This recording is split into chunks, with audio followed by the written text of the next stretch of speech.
요한복음 4장 23절부터 24절을 교독합니다. 제가 가진 성경 신약 148페이지입니다.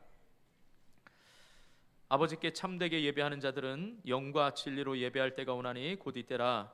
아버지께서는 자기에게 이렇게 예배하는 자들을 찾으시느니라.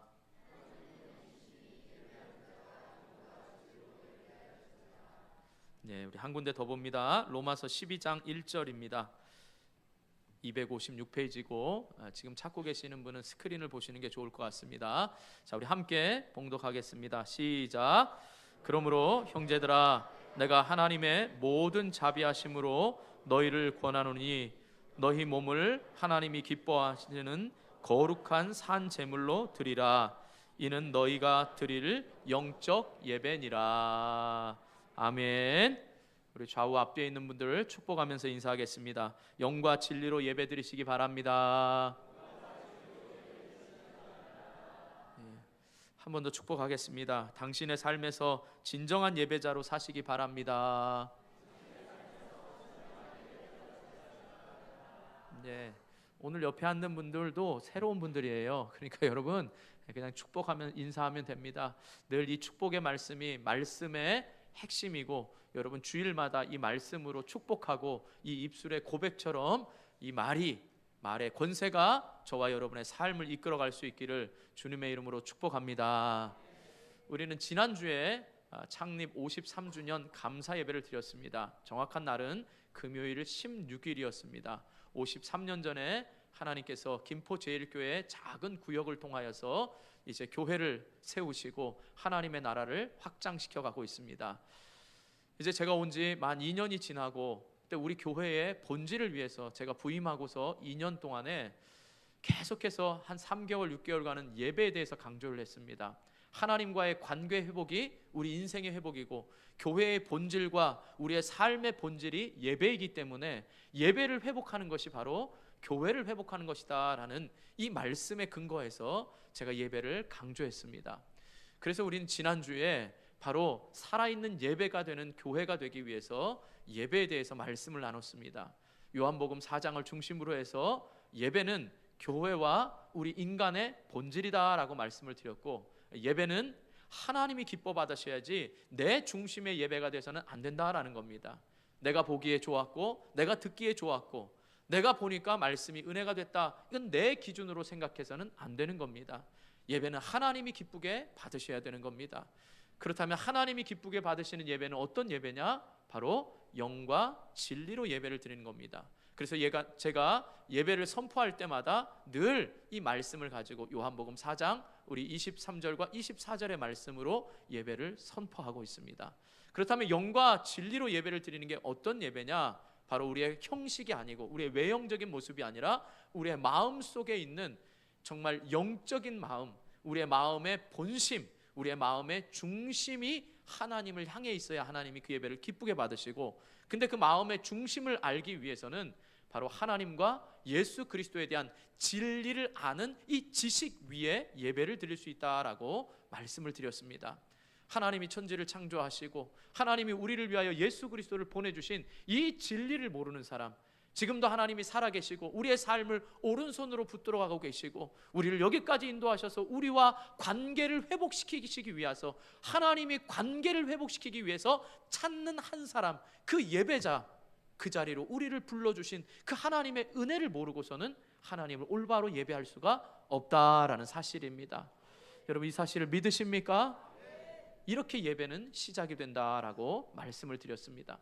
자, 오늘은 첫 번째, 먼저 그럼 우리가 예배를 통해서 받는 축복이 뭐냐라는 겁니다. 다른 말로 하면 우리가 예배를 통해서 기대할 수 있는 축복이 무엇일까라는 말입니다. 여러분 무엇입니까? 여러분 예배를 통해서 받고 싶은 축복이 무엇입니까? 뭐 다들 대답이 없으시죠? 제가 알아서 얘기하겠습니다. 이렇게 원하는 거죠? 그러고 있는 거죠? 반응을 하세요, 여러분. 지난주에 말씀드렸잖아요. 예배에 여러분이 말씀에 반응을 하셔야 됩니다. 이해하셨습니까? 자, 오늘 말씀의 배경을 통해서 우리가 알 수 있습니다. 오늘 요한복음 4장에 보면 이 이야기는 예수님이 사마리아라는 수가성에 가서 지금 한 여인을 만나는 겁니다. 이 여인에게는 남편이 5명이나 있습니다. 5명과 헤어지고 또 다른 남자와 살고 있습니다. 이 사람은 정식 남편이 아닙니다. 그러니까 6명의 지금 남자와 살아본 여인입니다. 어떻게 보면 도덕적으로 굉장히 지탄받는 여인입니다. 그렇기 때문에 동네에 사람들이 나오지 않는 정오, 낮에 우물가로 나와서 혼자 몰래 우물을 지금 떠가려고 하고 있습니다. 이때 예수님을 만납니다. 근데 예수님이 말씀하십니다. 여자여, 나에게 물을 달라고. 그러면서 왜 나에게 물을 달라고 하냐 이렇게 물으면서 내가 주는 물은 영원토록 목마르지 않는 샘 솟는 샘물이다 라고 말을 합니다. 그랬더니 이 여인이 저도 그 물을 주십시오 라고 말합니다. 그때 예수님이 뜬금없이 물을 달라고 하는데 그 샘물을 막으시고 싶습니다 이렇게 말하는데 뭐라고 얘기하냐? 네 남편을 데려오라는 겁니다. 예수님께서 남편이 궁금해서 데려오라 그랬겠습니까? 이 여인의 본질적인 죄, 본질적인 고통이 무엇인지를 알기 때문에 예수님은 남편을 데려오라 그랬습니다. 그런데 이 여인은 이 이야기를 듣자마자 뜬금없이 또 이 여인도 이야기합니다. 예배에 대해서 가서 얘기합니다. 우리 조상들은 예배를 여기서 드렸는데 우리는 어디서 드리는 것이 좋습니까? 갑자기 예배에 대해서 이야기가 확 전개가 됩니다. 그때 예수님은 말씀합니다. 예배는 장소적 개념이 아니라 이제는 너희들이 이런 예배자를 하나님이 찾고 계신다라고 말을 합니다. 자, 이 말은 무슨 말이냐? 예수님께서 이 여인의 마음속에 지금 왜 예배를 드리고 싶어 하는지를 찾는 그 이유를 알고 계시기 때문입니다. 왜냐하면 여러분 이 여인 가운데는 5명의 남자로도 채워지지 않았고 지금 6번째 남자와 살고 있습니다. 이 여인에게 있어서는 예배를 드린다라는 것은 하나님을 만난다는 것을 분명히 알았습니다. 그래서 하나님을 만남을 통하여 자신의 문제가 무엇인가를 해결받기 원하는 것도 하나님께만 있다는 것을 확실히 믿었기 때문에 예수님이 네 남편을 데려오라라는 내 근본적인 인생의 문제를 지적하시자 제가 그 예배를 드리기를 원합니다. 하나님을 만나기를 원합니다. 이렇게 말했던 것입니다. 사랑하는 성도 여러분, 예배에서의 축복은, 예배에서의 우리의 이유는 바로 하나님을 만나는 데 있습니다. 믿으십니까? 여러분, 예배에 있어서 가장 큰 축복은 하나님을 만나는 겁니다. 그렇기 때문에 우리는 예배를 통해서 내 자신의 존재가 죄인된 존재를 깨닫게 되는 겁니다.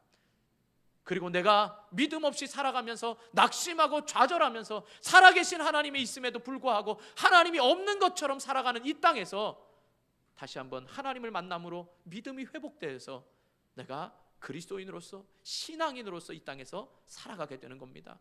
뿐만 아닙니다.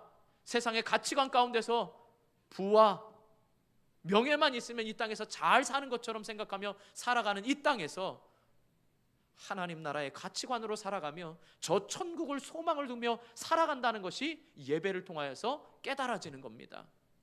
그래서 우리는 예배 가운데서 하나님을 만나야만 우리의 삶이 복된 삶이 되는 것입니다. 할렐루야. 여러분, 하나님을 만나는 목적으로 오셨습니까? 그러면 지금 여러분이 하나님 앞에 찬양으로 올려드리면서 하나님이 이 시간 말씀을 통해 저를 통해서 여러분 가운데 성령이 들려주시는 하나님의 음성을 깨닫고 믿어져서 여러분 삶 가운데 말씀대로 살아가는 은혜가 있기를 주님의 이름으로 축복합니다. 만약 여러분들이 참여하는 예배가 하나님과의 만남을 가져다 주지 못하고 여러분들이 형식만 남은 종교 생활을 하고 있다면 여러분이 힘겹게 지금도 예배당에 와서 억지로 와서 힘겹게 종교 생활을 하고 있는 겁니다. 가정의 평화를 위해서 종교 생활을 하고 있는 거고, 어려서부터 다녔기 때문에 주일날 마땅히 갈 수는 다른 데 가지는 없고, 또 내가 그리스도인인 것을 알기 때문에 마땅히 다른 데 가서 어떻게 할 수는 없어서 힘겹게 여러분이 종교 생활을 하고 있다면 그것처럼 불행한 것이 없는 것입니다. 사랑하는 성도 여러분, 힘겹게 종교 생활을 하지 마시고 하나님의 자녀로서 하나님을 만나는 예배의 특권을 누릴 수 있기를 주님의 이름으로 축원합니다. 그래서 저와 여러분이 드리는 예배 때마다 하나님께서 만나주시는 은혜가 있기를 주님의 이름으로 축원합니다. 그러니까 내 열심으로 하나님을 만나는 게 아니라 하나님이 만나주셔야 됩니다. 영과 진리로 예배하는 자들, 애통하는 마음을 가진 자에게 하나님이 만나주신다라고 우리가 지난주에 말씀을 나누었습니다. 그러니까 여러분 마음속에 이 시간 말씀을 듣는 것 가운데 여러분이 영적으로 또한 하나님의 그 이름을 아는 진리로 애통하는 마음으로 하나님을 갈망할 수 있기를 주님의 이름으로 축원합니다. 자, 두 번째로 이제 예배의 종류를 살펴보면 여러분 예배에 두 가지 종류가 있습니다. 이때 혹시 대예배, 소예배 이렇게 알면 큰일 납니다. 우리 교회에서는 대예배, 소예배 이런 말을 안 씁니다. 여러분 일부 예배, 제가 항상 일부 예배 또 묵상기도 드림으로 주일 1부 예배를 하나님 앞에 올려드립니다. 주일 2부 예배를 올려드립니다. 이렇게 표현을 합니다. 제가 오후 예배를 마칠 때도 축도함으로 이제 주일 오후 예배를 마칩니다. 이렇게 예배를 구분하고 있습니다. 예배는 오전 예배, 오후 예배, 9시 예배, 11시 예배, 1부 예배, 2부 예배 이렇게 나눠야지 여러분이 사람이 많이 모인다 이거 해서 대예배, 조금 모이면 소예배, 어중간하게 모이면 중간 예배 이런 말씀 안 됩니다. 이해하셨습니까? 제가 이제 말씀을 나누겠지만 왜 주일 오후 예배도 축도로 끝나냐고 주일 오후로 예배를 강조하는 이유는 이후에는 우리의 삶의 예배로 우리의 평생의 예배와 그리고 교회의 본질은 예배라는 이 사실이 변하지 않기 때문에 공예배로서는 끝나지만 우리의 삶의 예배는 끝이 없기 때문에 주님 오시는 그날까지, 아니 주님이 오셔도 우리는 천국에서도 예배자의 삶을 살기 때문에 여러분 예배는 끝나는 게 아닙니다. 이해하셨습니까? 그러니까 여러분 이런 것도 표현할 때도 이제 내가 2부 예배 끝나고서 가겠다라고 얘기하든지 11시 예배 끝나고 가겠다는 이래야지 나 예배 끝나고 가겠다, 여러분 예배를 말로라도 끝내지 마시기를 주님의 이름으로 축복합니다. 자, 먼저 예배는 좁은 의미에서의 공예배가 있습니다. 무슨 말이냐? 좁은 의미에서 지역 교회에서 드리는 공예배입니다. 우리 교회 새벽 예배와 또 금요 예배와 또 주일 1, 2 오후 예배, 이게 다 공예배입니다. 그리고 넓은 의미의 예배는 삶의 예배입니다. 그러니까 우리의 일상의 삶의 예배가 된다 이 말입니다. 자, 먼저 공예배를 살펴보면 신구약을 막론하고 이스라엘 백성의 공동체, 믿음의 공동체는 같은 장소 또 하나님께 정해진 시간에 그들이 언약 백성임을, 하나님을 만남으로 인하여 우리가 언약 백성임을 기억하면서 예배를 드려왔습니다. 신약 시대에도 마찬가지입니다. 신약 시대에 모인 성도들은 같은 시간에 또 정해진 시간에 같은 장소에 모여서 그들이 하나님의 언약의 백성임을 잊지 않고 공동체성을 유지했다 이 말입니다. 이해하셨습니까? 다시 여러분 반복적으로 말씀드립니다. 교회는 크게 두 가지 의미를 기억하라 그랬습니다. 교회를 얘기할 때 뭐라고요? 세상으로부터 부름받은 성도들의 모임입니다. 그래서 우리는 부름받아서 예배합니다. 그리고 또 이 예배를 드린 사람들이 어떻게 한다고요? 세상으로 부름받았으니까 또 어떻게 해요? 계속 여기가 조사원이 있으면 안 돼요. 세상으로 보냄을 받은 제자들의 모임이다라고 말씀을 드렸습니다. 그러니까 초대교회, 신약교회 예배들은 어떻게 해요? 같은 장소에 모여서 우리가 하나님의 언약의 공동체임을 알고 이제 세상으로 보내져야 된다는 것을 분명히 깨달으면서 예배를 드렸다 이 말입니다. 그러니까 여러분 오늘날 인터넷이 발달되고 아무리 미디어가 발달돼서 생중계로 여러분이 예배를 보고 있다, 제가 보고 있다는 표현을 쓰는 걸 잘 기억해 보세요. 드리는 게 아니라 여러분이 TV를 통해서 예배를 보고 있고 스마트폰으로 예배를 보고 있다고 해서 그게 참다운 예배는 아니라는 것입니다.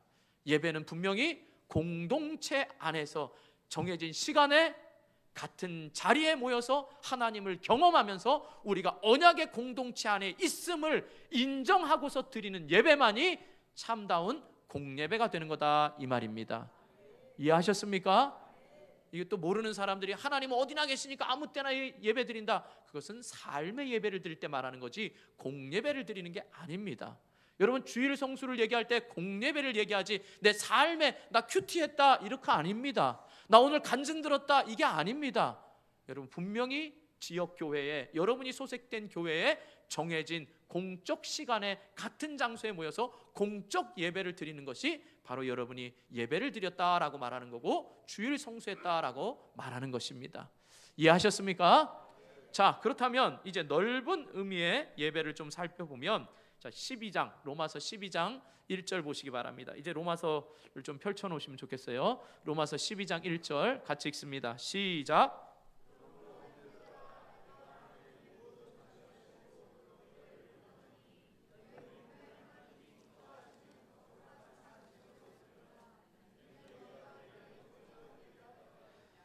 자, 여기서 산 제물로 드리라 할 때 드리라라는 말이 명령어로 쓰였습니다. 그리고 이 뜻은 주인에게 자신의 모든 것을 완전히 맡기는 것을 나타내는 일종의 법적 용어입니다. 주인에게 자신의 모든 것을 드립니다.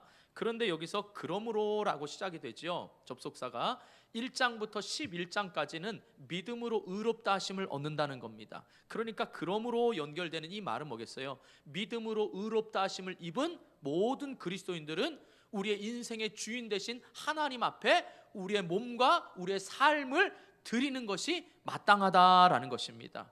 그러니까 삶을 드리는 것이 바로 여기서 드릴 영적 예배, 바로 공적 공예배가 아니라 넓은 의미의 삶의 예배다라고 말씀하고 있는 것입니다. 자, 여기서 또 흥미로운 건 뭐냐? 몸이라고 나눌 때에 이 몸에는 성경에도 두 가지 단어가 쓰였습니다. 몸 얘기할 때는 그저 우리가 영과 반대되는 이 육체의 몸이 있고, 또 우리의 그러니까 전인적, 지적, 그 다음에 정적, 의지적, 이 전인적인 우리의 바로 인간이라는 의미도 있습니다. 근데 여기서 쓰인 말이 바로 단순히 영과 구별되는 우리의 육체, 더 좀 나쁘게 얘기하면 우리가 그냥 그 육체 덩어리, 고기 덩어리와 같은 이 육체가 아니라 우리의 육체뿐만 아니라 전인적인 우리의 모든 생각과 우리의 의지까지도 여기서 다 포함된 단어가 바로 몸이다라는 단어입니다.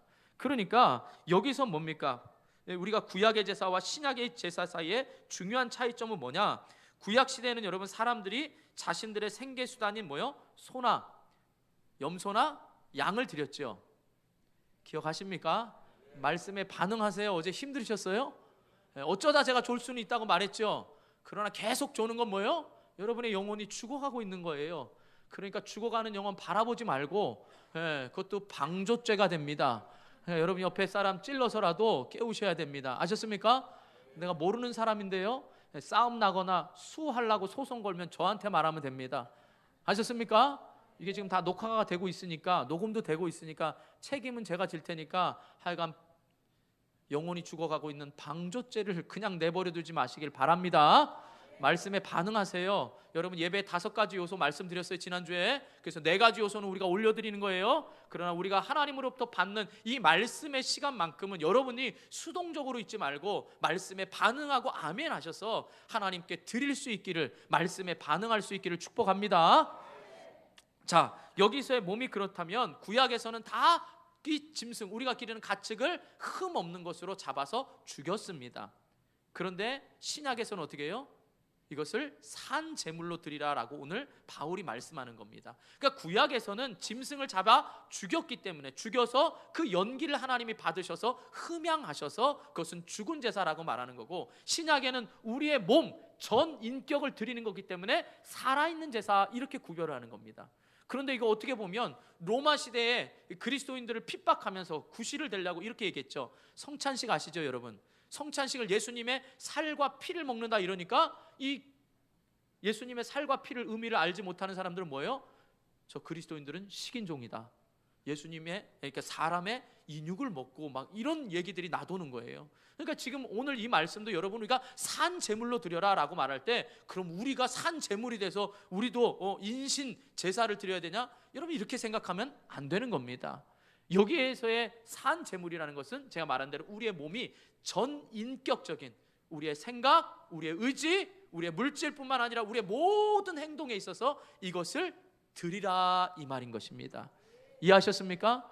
그런데 우리가 지난주에도 살펴봤지만 하나님 중심의 예배를 드려야 되는데 우리가 하나님 이름으로 드린다고 해서 하나님이 다 받으시는 것은 아니라 그랬습니다. 하나님이 기뻐하는 건 영과 진리로 드린다 그랬습니다. 그럼 오늘 우리가 삶에서 그래 나는 몸으로 하나님을 드릴 거야, 내 모든 생각들 다 하나님을 예배할 거야, 나는 쉬지 않고 찬양하고 쉬지 않고 말씀 볼 거야, 이렇게 한다고 하나님이 받으시는 게 아니라 하나님이 산 제물로 받으시는 그 산 제물이 있다는 거죠. 근데 그 산 제물의 조건은 뭐죠? 오늘 말씀에 거룩해야 된다는 거예요. 거룩한 산 제물이 돼야 된다 이 말인 것입니다. 여러분 성경에 거룩하다는 건 구별됐다는 말입니다. 오늘 바울이 우리에게 있어서의 이 거룩한 삶, 구별된 삶을 3가지로 말씀하고 있습니다. 자, 12장 2절 아까 펴놨으니까 12장 2절 같이 읽어보겠습니다. 12장 2절 시작.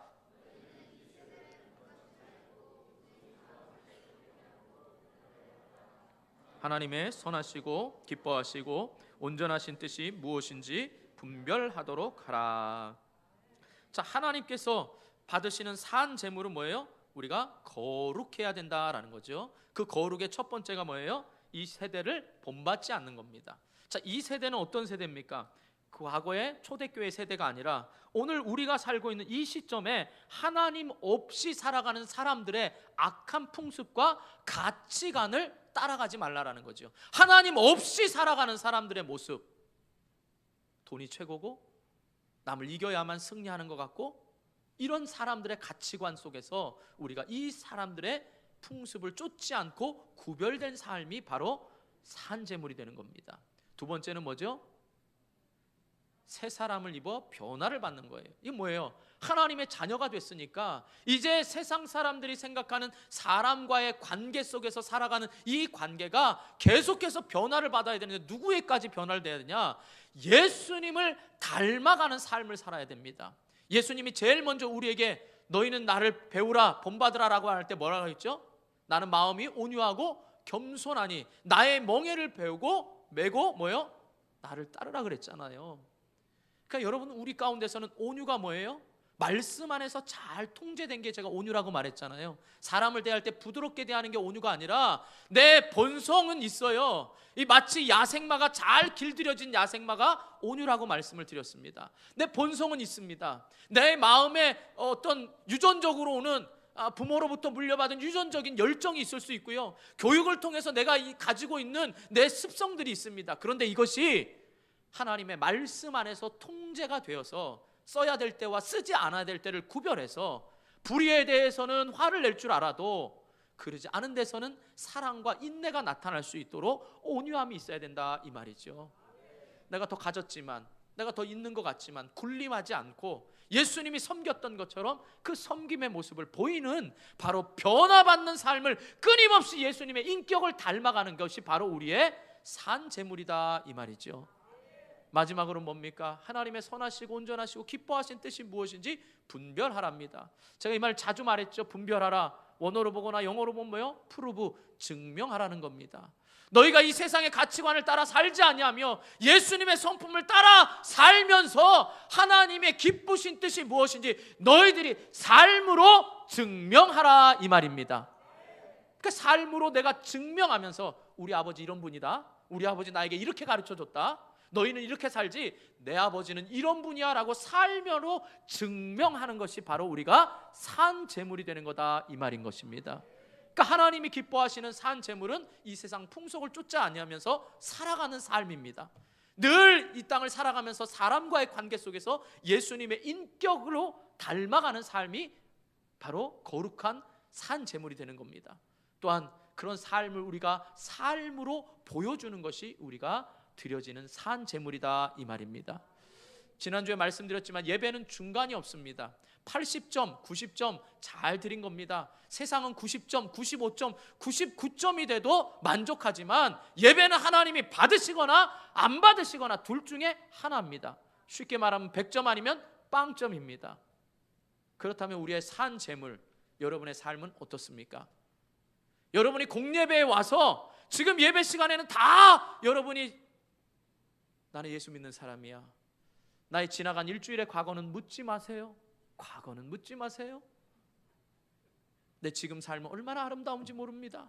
여러분이 이렇게 다 거룩한 모습으로 드릴지라도 여러분의 삶의 모습이 어떻게 드려졌는지, 그것이 하나님 앞에 온전히 드려지지 않았다면 여러분, 저와 여러분의 예배를 하나님이 기쁘게 받으시겠습니까? 형제와 다툰 일이 있어도 먼저 화해하고 예배를 드려야 하나님이 받으신다는데, 저와 여러분의 삶의 예배는 어떻습니까? 오늘날 우리 기독교가 욕먹는 그 많은 수많은 이유 중에 가장 큰 이유는 뭐겠습니까? 그리스도인들이 삶의 예배에서 실패했기 때문 아니겠습니까? 누구를 탓하겠습니까? 여러분, 유명한 목사님들, 잘 알려진 목사님들 탓하겠습니까? 아니면 잘 알려진 그리스도인들을 탓하겠습니까? 아닙니다. 여러분, 이 자리에 들어오는 순간부터 세상 사람들이 보기에 여러분들은 오늘 이 자리에 들어왔기 때문에 원당교회 교인인 줄 압니다. 여러분들이 얼마나 오래 믿었는지 안 믿었는지 모릅니다. 우리도 그저 교회에서 보면 흰머리 나신 분들, 성경대로 흰머리 앞에 머리 숙이라고 했으니까 잠언의 말씀처럼 흰머리 앞에 머리 숙이면서 뭐라 그러죠? 혹시 권사님 아니십니까? 이러잖아요. 교회에서 오래 다닌 분은 권사님, 나이 드신 분은 다 뭐요? 장로님으로 보잖아요. 오늘 지금 예배 처음 왔어도 나이 드신 분은 다 장로님, 권사님으로 보잖아요. 마찬가지예요. 여러분, 세상 사람들이 우리를 볼 때는 저 사람이 그리스도인이다 라고 말할 때는 교회 얼마나 다녔냐 이거 보는 거 아니에요. 우리의 삶의 예배를 통하여서 우리가 그리스도인임을 증명하기를 원한다, 이 말인 것입니다. 여러분, 이게 굉장히 중요한 것입니다. 여러분이 비판할 때 사람들은 이렇게 말합니다. 나는 상처를 참 많이 받았어. 나는 주변 환경 때문에 상처를 참 많이 받았어. 이렇게 말합니다. 그러나 여러분, 여러분이 피해자일 수도 있지만 여러분이 그 주변에 가해자라는 사실도 잊으면 안 됩니다. 오늘날 기독교가 개독교가 됐기 때문에 우리가 예수 믿는 게 너무 힘들어졌고 우리의 자녀들이 예수 믿는다는 것이 너무 불편하지만 그것은 다 남 탓이 아니라 내 탓이라는 사실을 알아야 됩니다. 제일 큰 건 저 책임입니다. 목사님들이 이야기할 때 삶의 예배를 강조하지 않았기 때문에, 예배의 균형을 잃어버렸기 때문에, 삶의 예배 가운데서 여러분들이 살아가는 모습을 잊어버렸기 때문에 오늘날 우리가 이렇게 된 거 아니겠습니까? 만약에 여러분, 제가 이렇게 곳곳에 여러분의 삶의 현장에 이렇게 딱 스파이를 심어서 저 사람들이 삶을 잘 살고 있나 안 살고 있나 이렇게 본다면 여러분 어떻게 사시겠습니까? 암행어사처럼 갑자기 나타난다면 여러분 어떠시겠어요? 아니, 더 쉽게, 여러분 제가 지금 설교하고 있는 중에 저의 일주일의 삶의 자고 일어남이 이 스크린에 다 나온다 그러면 어떻겠습니까? 여러분 귀로는 제 말씀을 듣고 삶을 보면 제 말이 말하는 거하고 삶이 너무나 달라요. 그럼 여러분 여기 다 듣고 계시겠습니까? 에이, 너나 잘해라 이러고 다 나가지 않겠습니까? 안 그러시겠다는 겁니까? 그렇게 저를 존중한다면 말씀에도 반응해 주세요. 있겠습니까? 가겠습니까? 감사합니다. 있겠다는 분. 저는 여러분의 삶의 일주일을 제가 만약에 안다면 여러분 이 자리에서 여러분 뻔뻔하게 예배 드릴 수 있겠습니까? 우리 사람이 안 보는 것 같지만 교회에서는 참 잘해요. 말도 아주 공손하게 쓰고 양보도 할 줄 알고 공손하게 합니다. 뭐 때로는 주일날 신경질 내는 사람도 있습니다. 근데 대부분은 다 얌전하게 합니다. 아주 인자한 모습으로 상냥하게 인사합니다. 집에 가면 욕합니다. 신경질 팍팍 냅니다. 직장에 가면 아랫사람 완전히 학대하고 윗사람은 그냥 뒷담화를 많이 합니다. 이게 우리의 삶의 모습이라면 어떻겠습니까, 여러분? 제가 아까도 분명히 말씀드린 대로 오래 믿은 사람, 지금 믿은 사람 구별해서 사람들은 평가하는 게 아닙니다. 예배당 자체 오늘 이 자리에 들어온 것만 해도 여러분들은 이미 삶으로 본이 돼야 될 사람들이다, 이 말인 것입니다. 그러니까 여러분 남 탓할 게 아니라 내 탓을 해야 되는 것입니다. 여러분이 주일 하루 교회에서 예배 드리는 것으로 그쳐서는 안 되고 매일매일 만나는 직장 동료들을 대하는 태도에서나 물건을 팔 때 진실하게 팔아야 되고 가족을 대하는 마음가짐과 같이 늘 되풀이되는 일상의 소소함도 예배가 돼야 되는 거다, 이 말입니다. 뿐만 아닙니다. 여러분 사회적인 행위에 있어서도 정책을 세우고 정치 활동을 하고 또 문화를 생산하고 소비하는 문화 활동도, 이런 거대한 사업에 있어서도 바로 그것이 예배다라는 사실입니다. 사랑하는 성도 여러분, 저와 여러분의 삶이 신호 하나 잘 지킨 것이 예배라는 사실을 믿으십니까? 세상의 가치관으로 살아가지 않고 하나님 나라 가치관으로 살아가는 겁니다. 여러분 제가 여기 신안 시크밸리에 삽니다. 그리고 자주 GS 마켓이나 뭐 여러 가지 마켓을 갑니다. 가다 보면요 꼭 무단횡단하는 우리 성도를 볼 때가 있습니다. 그때 되면 제가 창문을 열고, 제가 권사님은 2명 받고요, 누구라고 말 안 하겠습니다. 본인이 아실 겁니다. 제가 내리고 얘기했을 때 깜짝 놀라서 사고 날까 봐 안 했습니다. 여러분 교회에선 다 보고 있잖아요. 삶에서는 세상 사람과 하나님이 보고 계신다는 거예요. 하나님 앞에 다른 나라 가치관으로, 하나님 나라 가치관으로 살아가는 모습이 그게 예배라는 거예요. 그런데 우리는 예배를 너무나 등한히 여기고 있다는 거죠. 그러니까 삶에서의 예배가 실패했기 때문에 공예배에 와서 이 예배를 제대로 드릴 수가 없는 것입니다. 여러분 한번 스크린 보시기 바랍니다. 말씀 우리 골로새서 3장 22절에서 24절 보겠습니다. 자, 같이 읽습니다. 또 시작.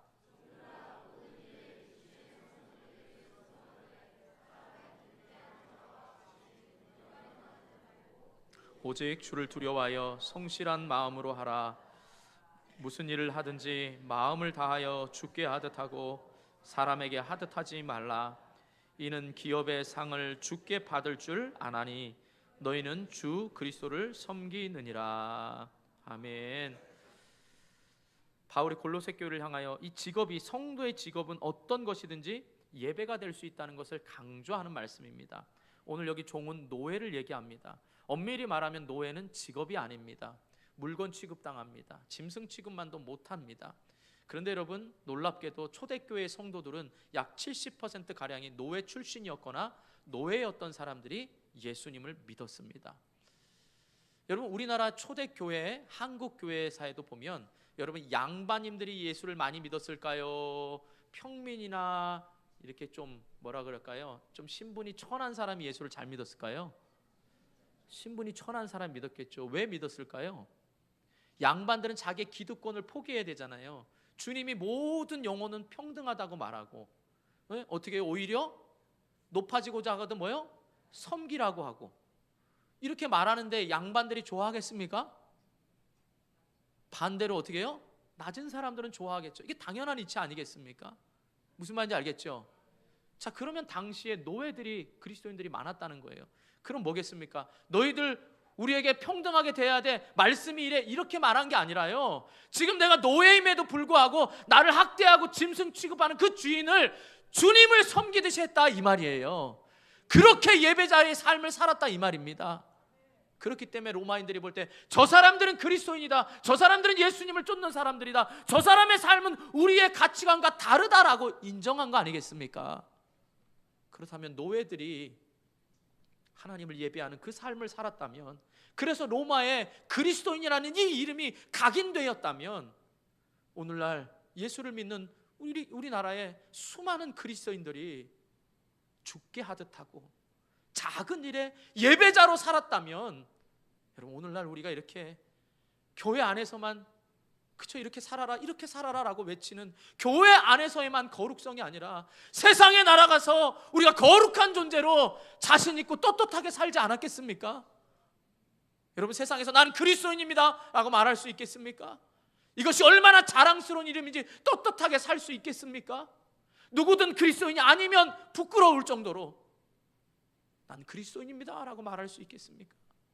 사랑하는 성도 여러분, 여러분의 잘못이 아닙니다. 교회를 이끌어가는 목사님, 저의 잘못입니다. 한번 생각해 보세요. 여러분, 삶 똑바로 사십시오 라고 얘기를 할 때마다 쫓아다니면서 집사님 삶 똑바로 안 샀기 때문에 내년에는 집사하지 마셔야 됩니다, 이렇게 얘기하고, 중직자가 되려고 하는 장립 집사님, 권사님, 장로님들은 우리 교회는 그렇게 얘기했습니다. 적어도 믿지 않는 사람 5명에게 내가 중직자가 되려고 하는데 내가 삶으로 본이 되었는지 나에게 추천서를 인증을 해야만, 사인을 해야만 중직자 자격이 됩니다. 여러분, 그럴 수 있겠습니까? 여러분, 가정 안에서 중직자 말합니다. 가정을 잘 다스리는 자가 먼저 교회 지도자가 되어야 됩니다. 여러분, 교회 여기서 인정받는 거 중요한 거 아닙니다. 교회에서 인정받으려고 투표 받으려고 사람들 볼 때 열심히 하는 거 중요한 거 아닙니다. 물론 그렇다고 그거 안 중요하다는 건 아니에요. 그러나 더 중요한 건 여러분의 삶에서, 가정 안에서 내가 교회를 이끌어갈 모범이 되는 지도자인지, 아니면 내가 믿지 않는 사람과 상대하면서 내가 교회를 이끌어가는 거룩한 공동체의 지도자가 될 수 있는 사람인지를 여러분 보셔야 되는 거죠. 여러분, 요즘에 인사청문회 하면서 보지요. 사람들이 다 자기가 공직에 올라갈 걸 몰라서 과거에 했던 거 뭐예요? 과거에는 이게 다 관습이었다는 거예요. 과거에는 다 이게였다는 거예요. 과거에는 다 이렇게 했다는 거예요. 그러나 우리 하나님 나라의 가치관으로 살아가는 사람들, 여러분, 세상이 이렇게 한다고 다 여러분 이렇게 해야 됩니까? 그런 사람이 여러분 중직자가 된다면 여러분 신뢰할 수 있겠습니까? 그렇다고 뭐 철저히 우리가 도덕적으로 검증하자 이 말이 아닙니다. 적어도 우리가 다른 영혼을 이끌어갈 수 있는 지도자가 된다면 교회가 아닌 삶에서 믿지 않는 사람들에게 인정받아야 된다, 이 말인 것입니다. 여러분, 이게 굉장히 중요한 것입니다. 사랑하는 성도 여러분, 그렇기 때문에 여러분이 하고 있는 일이 하나님께 드리고 있는 예배라는 사실을 잊지 마시기를 주님의 이름으로 축원합니다. 여러분의 입술의 찬양과 감사가 예배임을 잊지 마시기를 축복합니다. 왜 목사님들이 두려워할까요? 집사님 똑바로 사세요, 권사님, 장로님 똑바로 사세요 말하면 뭐예요? 여기만 교회야? 딴 데 가면 되지? 딴 데서 헌금 많이 드리니까 직분 주던데, 딴 데는 교회 조금만 다니니까 직분 주던데. 여러분, 우리 교회 가운데도 직분 때문에 마음 상한 분 계시지요? 성도라고 불러주니까 속상하지요? 끊임없이 저는 성도라 그러는데 본인은 끊임없이 집사라고 합니다. 본인은 끊임없이 내가 직분을 감당하기에 합당하다고 생각합니다. 여러분, 우리의 거룩한 이 직분, 교회를 섬기는 데 있어서 여러분 이렇게 두렵고 떨림으로 우리가 받아야 될 직분입니다. 이것이 목사에게만 해당되는 게 아니라요, 여러분들도 몸된 교회를 섬겨갈 때 여러분, 제가 잘못하면 크게 넘어집니다. 그러나 여러분이 잘못했다고 해서 교회가 욕 안 먹는 거 아닙니다. 우리 교회가 아무리 건강하고 사람이 많아질지라도 이 교회에 소속된 여러분이 세상에 나가서 아유 원당교회인들 많으면 뭐해? 지들만 좋은 거 나가니까 다 원당교회 사람들이 이 지역을 다 어지럽히더라, 이러면 우리 교회 존재 자체는 있을 필요가 없는 것입니다. 우리 교회는 선한 영향력을 끼치는 교회가 되어야 됩니다. 우리의 자부심은 이 지역의 장로교로서 53년 된 교회가 우리 교회가 제일 오래됐습니다. 그렇다면 크든지 적든지 적어도 영향력 있는 교회가 될 수 있기를 주님의 이름으로 축복합니다. 그러기 위해선 본질을 찾아야 되는 거예요. 그러기 위해선 끊임없이 여러분 본질로 돌아가야 된다, 이 말인 것입니다. 사랑하는 성도 여러분, 그래서 우리 교회에는 건강한 예배자가 많아지고 늘 살아있는 예배를 드릴 수 있는 예배자들이 많아질 수 있기를 주님의 이름으로 축원합니다. 그러니까 우리 교회의 예배에 살아있다는 건 목사의 설교뿐만 아니라 여러분이 삶의 예배를 온전히 드리고 이 자리에 왔을 때 그 예배가 온전한 줄 믿습니다. 마지막으로 말씀드립니다. 한 가지만 더 말씀드립니다. 마지막으로 예배의 성공자가 인생의 성공자임을 깨달을 수 있기를 바랍니다. 여러분 많이 들으셨을 겁니다. 예배의 성공자가 인생의 성공자다. 왜 이런 말을 할까요? 여러분, 예배의 수준을 능가하는 삶이 없기 때문입니다. 마찬가지로 예배를 능가하는, 삶을 능가하는 예배도 없습니다. 내 삶을 하나님을 어떻게 공경했느냐에 따라 그대로 나타나는 겁니다. 여러분, 세상에서는 인정받기 위해서 열심히 합니다. 그런데 하나님께는 인정받기 위해서 여러분이 열심히 하지 않는 건 모순입니다. 세상에서 여러분이 어떻게 살아가느냐가 오늘 예배를 드리는 여러분의 그대로의 삶인 것입니다. 여러분, 저는 삶으로서의 넓은 의미의 예배와 공적인 예배의 관계를 저수지와 그 저수지 밑에 있는 논밭과 좀 비교해 보고 싶습니다. 삶의 예배가 논밭이라고 한다면 저수지는 바로 우리의 공적 예배입니다. 공적 예배를 통해서 가장 우리가 누려야 될 축복은 뭐라고요? 하나님을 만나는 겁니다. 하나님을 만나서 내 자신이 죄인됨을 깨닫고 내 믿음 없음을 알고 믿음에 다시 서서 세상 가치관이 아니라 하나님 나라 가치관과 소망으로 살아가는 이 충만함이 흘러가면 이것이 내 삶에서도 힘있게 살아갈 수가 있는 것입니다. 저수지에 물이 마르면, 공예배에 여러분이 실패하면 삶의 예배도 힘있게 살아갈 수가 없는 것입니다. 하나님을 만나지 않고 살아가는데, 여기서 마저 하나님을 찬양하면서도 못 만나는데, 여기서의 하나님 음성을 듣지 못한다면 여러분이 삶에 가서 하나님의 음성과 하나님을 어떻게 찬양할 수 있겠습니까? 모순입니다. 그렇기 때문에 여러분, 우리는 공예배에서 하나님을 만나서 날마다 새 힘을 얻고 또 삶의 방향을 돌이켜서 결심하면서 이 결심 가지고 세상에 나가서 승리하고 또 그 승리를 주시는 원천이 하나님께 있음을 믿고 감사함으로 이 자리에 와서 하나님께 영광을 돌리는 것입니다. 자, 그렇다면 또 이런 질문을 할 수 있죠. 그럼 내가 공예배에서 은혜 받지만 삶의 예배에서 실패했습니다. 그럼 삶의 예배에서 실패했다면 그럼 내가 공예배에 올 때 실패한 자입니까? 성경은 그렇게 말하지 않습니다. 그렇기 때문에 우리의 연약함을 아시고 우리는 공예배는 잘 드리고 우리의 결심은 있는데 문 밖에 나가는 순간 거대한 세상의 가치관 앞에 우리가 또 작아지는 이 안타까운 현실 앞에 또 무너지고 넘어집니다. 그러니까 상한 심령으로 또 다시 나와서 공예배에 목숨 걸면서 하나님, 내 의지는 부족하니까 이 시간도 말씀해 달라고 상한 심령으로 오히려 더 예배에 나와야 되는 거다, 이 말입니다. 할렐루야. 그러니까 여러분, 예배 일주일에 한 번 와서 나는 예배의 성공자니까 인생의 성공자가 되겠다, 착각입니다. 이만수 집사 아시죠? 옛날 한때 포수로 유명했던 이만수 집사님 아십니까? 그분이 운동을 가르치면서 이렇게 얘기합니다. 너희들 연습하지 않고 우승하려고 하고 연습하지 않고 좋은 선수가 되려는 것은 도둑놈이래요. 여러분, 하나님을 만나려고 힘쓰지 않고 하나님께 예배하면서 삶의 능력을 가지고 내가 멋진 인생을 살아가려고 하면서 예배를 소홀히 한다면 뭐라고요, 여러분? 제가 말하지 않았습니다.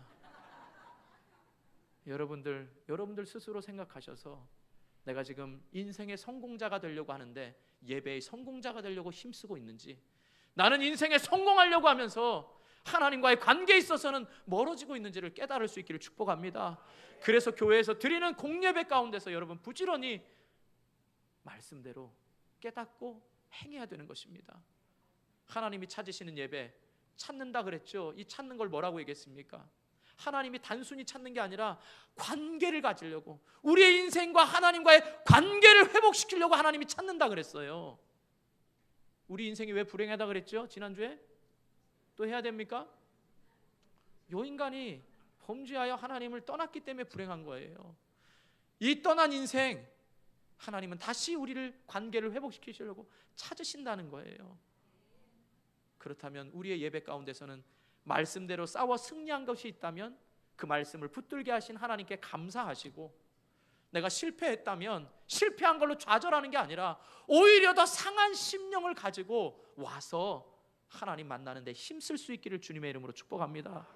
이것이 바로 참된 예배인 것입니다.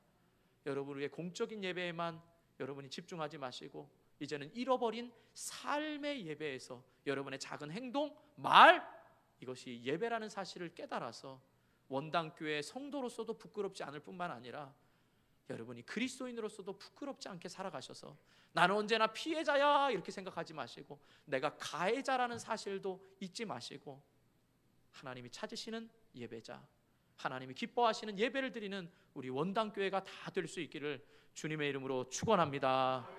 기도하겠습니다. 여러분, 말씀 생각하면서 기도합니다. 하나님, 내가 공적인 예배에도 힘쓰지 못했고 삶의 예배는 더더욱 힘쓰지 못했습니다. 내가 그리스도인이라는 이름은 가졌지만, 내가 인생에 성공하고는 싶지만 내가 하나님을 만나지 않고 성공하려고 했고 하나님의 방법이 아닌 내 방법대로 성공하려고 했었던 어리석음을 용서하시고, 내가 예배를 드릴 때마다 이젠 내 예배가 아니라 하나님이 기뻐하시는 예배를 드리는 자가 되게 해달라고 우리 주님 한번 부르고 간절히 기도합니다.